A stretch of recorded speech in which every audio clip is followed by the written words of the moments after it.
Hello दोस्तों, आपका अपने चैनल हुनर ऑनलाइन क्लासेस में स्वागत है।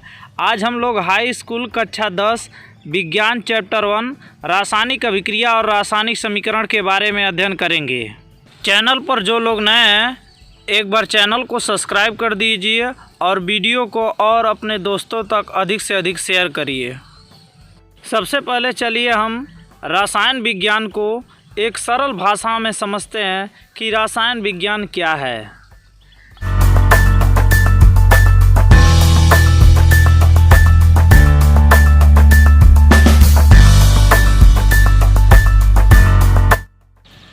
जैसा कि हम पढ़ चुके हैं छोटे क्लासों में कि अणु और परमाणु और पदार्थ के बारे में, तो रासायनिक विज्ञान भी अणुओं और परमाणुओं के एक संरचना के बारे में अध्ययन किया जाता है। जैसे हम कहेंगे कि रासायनिक विज्ञान की परिभाषा में देखेंगे कि विज्ञान की वह शाखा जिसमें पदार्थ के संश्लेषण, संगठन, गुणधर्म और अभिक्रियाओं का अध्ययन किया जाता है, वह रासायनिक विज्ञान कहलाता है। इसके जनक एंटोनियो लेवोसिए हैं, जिन्हें आधुनिक रसायन विज्ञान का भी जनक माना जाता है। तो चलिए हम इस चैप्टर की शुरुआत करते हैं रासायनिक अभिक्रिया से।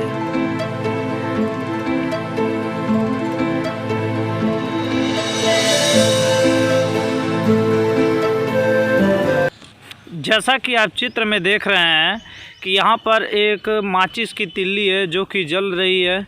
वह जलने के साथ साथ प्रकाश और धुएं तथा कालिक भी छोड़ती है।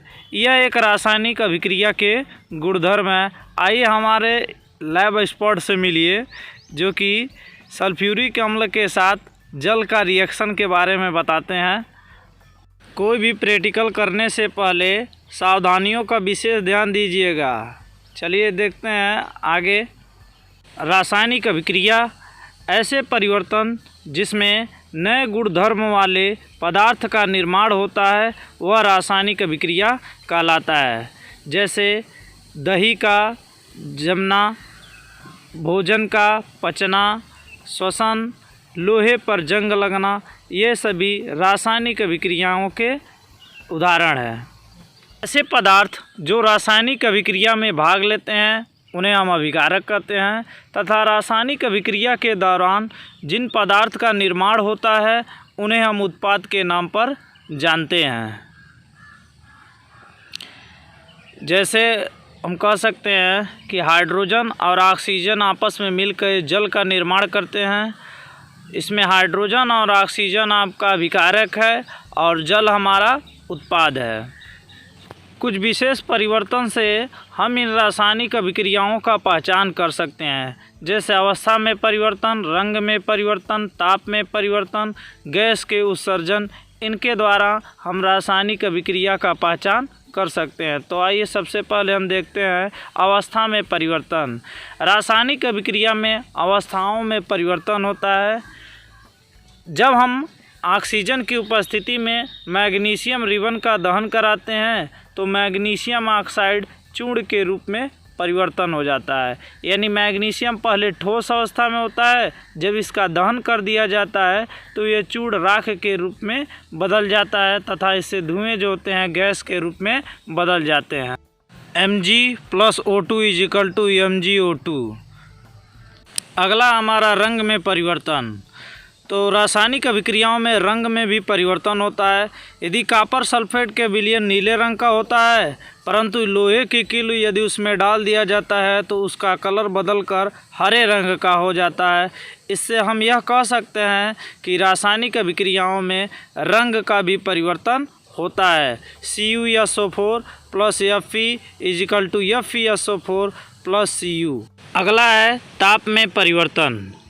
तो रासायनिक अभिक्रियाओं में ताप में भी परिवर्तन होता है। तनु सल्फ्यूरिक अम्ल में जिंक डालने पर वह जो विलयन या पात्र होता है गर्म हो जाता है, जिससे हमें यह पता चलता है कि रासायनिक अभिक्रियाओं में ताप में भी परिवर्तन होता है। अगला है हमारा गैसों का उत्सर्जन।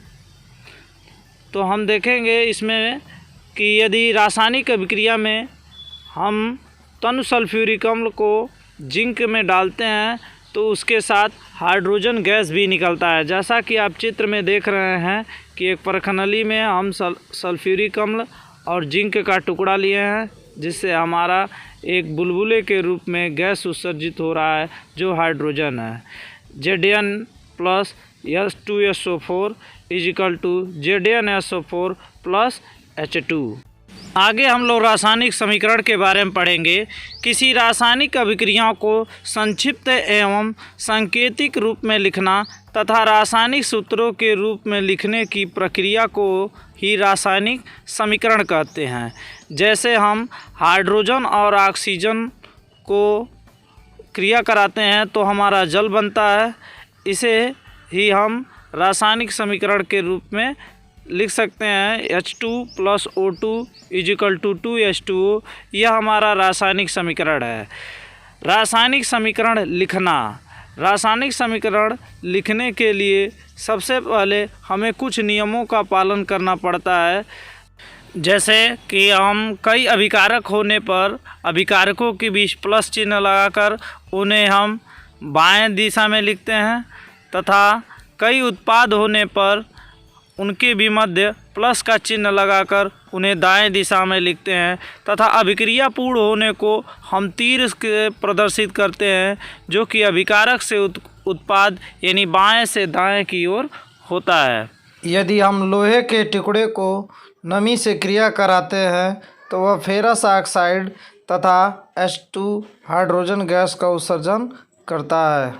इसमें लोहे का टुकड़ा और जल अभिकारक है, इसके मध्य प्लस तथा अभिक्रिया पूर्ण होने को तीर, और फेरस ऑक्साइड और हाइड्रोजन यह हमारे उत्पाद हैं, इसके भी मध्य हम प्लस चिन्ह का प्रयोग करते हैं। आगे हम लोग असंतुलित समीकरण के बारे में जानेंगे। असंतुलित समीकरण में दोनों तरफ अभिकारक तथा उत्पादक में परमाणुओं की संख्या समान नहीं होती है, इसलिए असंतुलित समीकरण को कंकाली समीकरण भी कहा जाता है। यदि वीडियो को लाइक नहीं किया आपने तो एक बार वीडियो को लाइक कर दीजिए और अपने दोस्तों तक अधिक से अधिक शेयर कर दीजिए। यदि चैनल पर पहली बार आए हैं तो चैनल को सब्सक्राइब भी कर दीजिए। किसी भी असंतुलित समीकरण को संतुलित क्यों किया जाता है, आइए हम देखते हैं। तो इसके लिए हम एक नोट प्रदर्शित करेंगे। किसी भी रासायनिक समीकरण को संतुलित इसलिए किया जाता है क्योंकि वह द्रव्यमान संरक्षण के नियम का पालन करता है। द्रव्यमान संरक्षण का नियम अभिकारक और उत्पादकों के मध्य परमाणुओं की व्यवस्था पर निर्भर करता है। तो हम चलिए देखते हैं द्रव्यमान संरक्षण का नियम। द्रव्यमान संरक्षण के नियम के अनुसार किसी भी रासायनिक अभिक्रिया में द्रव्यमान का न तो उत्पत्ति होता है और न ही उनका विनाश होता है। यानी अभिकारक में जितने भी परमाणुओं का द्रव्यमान होता है वही उत्पाद के भी परमाणुओं की द्रव्यमान होता है। यह हमारा द्रव्यमान संरक्षण के नियम कहलाते हैं।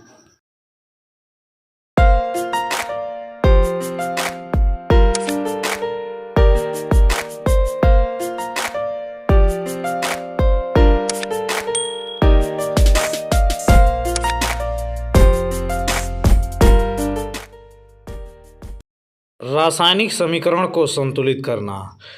किसी भी रासायनिक अभिक्रिया में उत्पाद परमाणुओं के कुल द्रव्यमान अभिकारक के परमाणुओं के कुल द्रव्यमान के बराबर होता है। इसके द्वारा हम किसी भी रासायनिक समीकरण का संतुलित करते हैं। जैसे पहले चरण में हम किसी भी सूत्र लिख लेते हैं, उसे कोष्ठक या बॉक्स से पहले घेर देते हैं। जैसे कि हमें देखिए दूसरे चरण में क्या करते हैं, दोनों तरफ परमाणुओं की संख्या को लिख लेते हैं। जैसे अभिकारक में परमाणुओं की संख्या और उत्पाद के परमाणुओं की संख्या। तो अभिकारक में देखिए आयरन 1 है और उत्पाद में आपके 3 हैं। हाइड्रोजन अभिकारक में 2 हैं और उत्पाद में भी 2 हैं। और अभिकारक में ऑक्सीजन की संख्या 1 है और उत्पाद में ऑक्सीजन की संख्या 4 है। तो यहाँ पर दोनों ओर हमारे परमाणुओं की संख्या बराबर होनी चाहिए।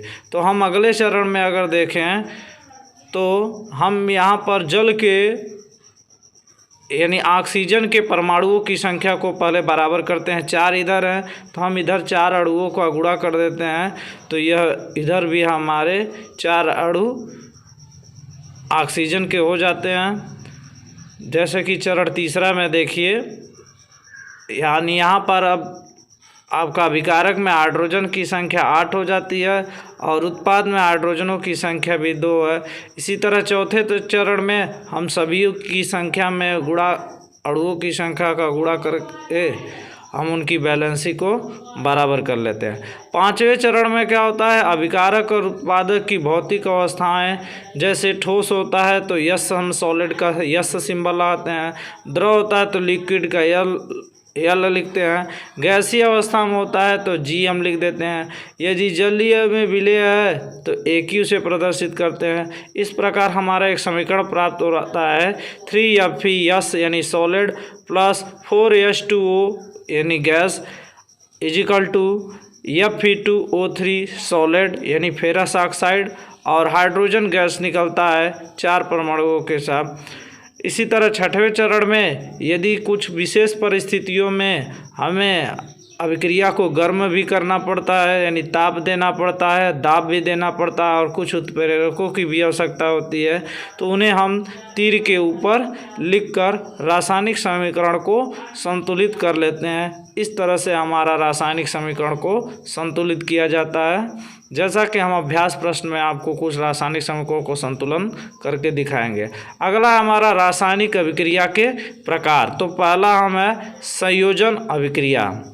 तो संयोजन अभिक्रिया में वह रासायनिक अभिक्रिया जिसमें 2 या 2 से अधिक अभिकारक मिलके एकल उत्पाद का निर्माण करते हैं, उन्हें हम संयोजन अभिक्रिया, यानी हमारे अभिकारक कई संख्या में हो और उत्पाद केवल एक ही बने। जैसे हम कह सकते हैं कार्बन और ऑक्सीजन मिलके कार्बन डाइऑक्साइड बनते हैं, कॉपर और ऑक्सीजन मिलकर कॉपर ऑक्साइड, मैग्नीशियम और ऑक्सीजन मिलकर मैग्नीशियम ऑक्साइड का निर्माण करते हैं। यह सभी संयोजन अभिक्रियाओं के उदाहरण हैं।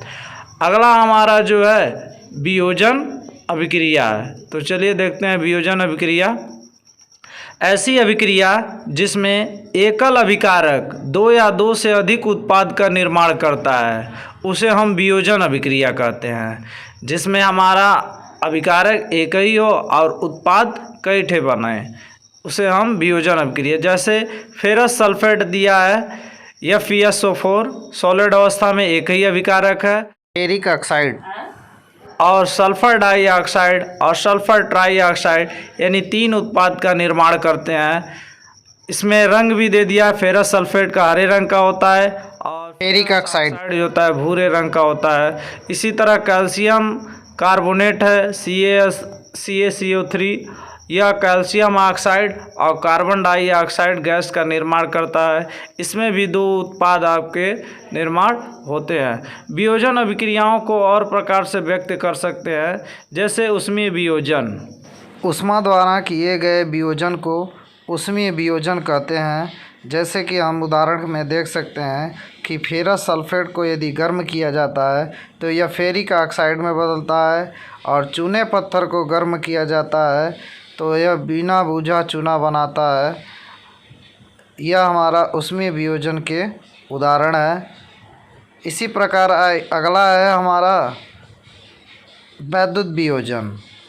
वैद्युत वियोजन में हम विद्युत धारा प्रवाहित होने पर जो वियोजन प्राप्त होता है उसे वैद्युत वियोजन कहते हैं। जैसे किसी पात्र में जल रखकर यदि हम एनोड तथा कैथोड से विद्युत धारा प्रवाहित करते हैं तो यह हाइड्रोजन व ऑक्सीजन गैस को अलग कर देता है। जैसे उदाहरण के रूप में हम देख सकते हैं कि H2O विद्युत धारा प्रवाहित करने पर हाइड्रोजन अलग हो जाता है और ऑक्सीजन अलग हो जाता है। अगला है प्रकाशीय वियोजन। सूर्य के प्रकाश में उपस्थित में होने वाले वियोजन को प्रकाशीय वियोजन कहते हैं। जैसे AgCl को यदि सूर्य का प्रकाश डाला जाता है तो Ag अलग हो जाता है और Cl क्लोरीन अलग हो जाता है। तथा AgBr, इसमें भी सूर्य का प्रकाश डाला जाता है तो Ag अलग हो जाता है और ब्रोमीन आपका अलग हो जाता है।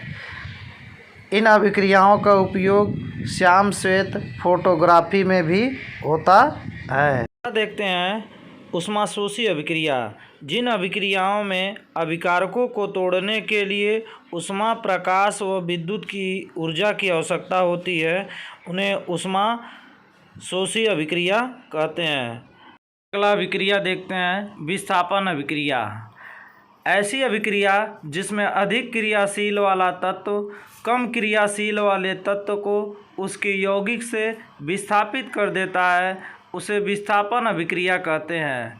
जैसे लोहा आपका अधिक क्रियाशील है और यह कॉपर सल्फेट के विलयन में डाला जाता है तो यह कॉपर को अलग कर देता है और फेरस सल्फेट का विलयन प्राप्त करता है। इस अभिक्रिया में लोहे की कील पर भूरे रंग की कॉपर की परत जमा हो जाती है और कॉपर सल्फेट के नीले विलयन का रंग हरा हो जाता है। वह फेरस सल्फेट के निर्माण के कारण यह ऐसा होता है। अगली अभिक्रिया देखते हैं द्विविस्थापन अभिक्रिया। इसमें क्या होता है कि अभिकारक के बीच आयनों के आदान प्रदान से जो अभिक्रिया पूर्ण होती है वह द्विविस्थापन अभिक्रिया कहलाती है। जैसे कि हम देखेंगे यहाँ पर सोडियम सल्फेट है और बेरियम क्लोराइड, इन दोनों को आपस में क्रिया कराया जाता है तो सोडियम आयन और क्लोरीन आयन आपस में क्रिया करके सोडियम क्लोराइड बनाते हैं और बेरियम और सल्फेट आपस में क्रिया करके बेरियम सल्फेट का निर्माण करते हैं। बेरियम सल्फेट के सफ़ेद अविलेय अवक्षेप का निर्माण होता है, इसलिए इस अभिक्रिया को अवक्षेपण अभिक्रिया भी कहते हैं। अगली अभिक्रिया है उपचयन या ऑक्सीकरण अभिक्रिया। तो ऐसी अभिक्रिया जिसमें ऑक्सीजन की वृद्धि तथा हाइड्रोजन की ह्रास या कमी हो, ऐसी अभिक्रियाओं को उपचयन या ऑक्सीकरण अभिक्रिया कहते हैं। जैसे कार्बन ऑक्सीजन से क्रिया करके कार्बन डाइऑक्साइड यानी CO2 का निर्माण करता है, जिसमें आपका कार्बन के साथ ऑक्सीजन जुड़ जाता है, इसलिए यह ऑक्सीकरण अभिक्रिया। और उदाहरण में देखा जाए तो कॉपर के साथ ऑक्सीजन क्रिया करता है तो कॉपर ऑक्साइड, मैग्नीशियम के साथ ऑक्सीजन क्रिया करता है तो मैग्नीशियम ऑक्साइड, यह सभी उपचयन या ऑक्सीकरण अभिक्रिया के उदाहरण हैं। अगली अभिक्रिया है अपचयन अभिक्रिया। तो हम इसमें लिख सकते हैं ऐसी रासायनिक अभिक्रिया जिसमें ऑक्सीजन की कमी तथा हाइड्रोजन की वृद्धि हो, ऐसी अभिक्रियाओं को अपचयन अभिक्रिया कहते हैं। जैसे हम लिख सकते हैं इसमें MgO मैग्नीशियम ऑक्साइड, यह इसको गर्म करते हैं तो मैग्नीशियम अलग और ऑक्सीजन अलग हो जाता है, यानी मैग्नीशियम के साथ ऑक्सीजन है, दूसरे अभिक्रिया के पूर्ण होने के बाद ऑक्सीजन की कमी हो जाती है यानी मैग्नीशियम अलग हो जाता है, तो इसे हम कहते हैं अपचयन अभिक्रिया। तो अगला हमारा है रेडॉक्स अभिक्रिया। वह अभिक्रिया जिसमें ऑक्सीकरण और अपचयन दोनों अभिक्रिया एक ही साथ होती है, ऐसी अभिक्रियाओं को हम रेडॉक्स अभिक्रिया कहते हैं। जैसे कॉपर ऑक्साइड हाइड्रोजन से क्रिया करता है तो कॉपर को अलग कर देता है और जल का निर्माण करता है। यहाँ पर कॉपर ऑक्साइड से ऑक्सीजन अलग हो जाता है तो इसका अपचयन होता है तथा हाइड्रोजन के साथ ऑक्सीजन जुड़ जाता है तो इसका उपचयन होता है। तो इस अभिक्रिया में ऑक्सीकरण और अपचयन दोनों अभिक्रिया एक साथ होती है, इसलिए हम ऐसी अभिक्रिया को रेडॉक्स अभिक्रिया कहते हैं। तो अगली अभिक्रिया है ऊष्माक्षेपी अभिक्रिया। जिन अभिक्रियाओं में उत्पाद के निर्माण के साथ साथ ऊष्मा का भी उत्सर्जन होता है उसे ऊष्माक्षेपी अभिक्रिया कहते हैं। जैसे श्वसन क्रिया, प्राकृतिक गैस का दहन, जैसे हम CH4 को ऑक्सीजन से क्रिया कराते हैं तो यह दहन होता है, जैसा कि इस प्रयोग में हम देख सकते हैं।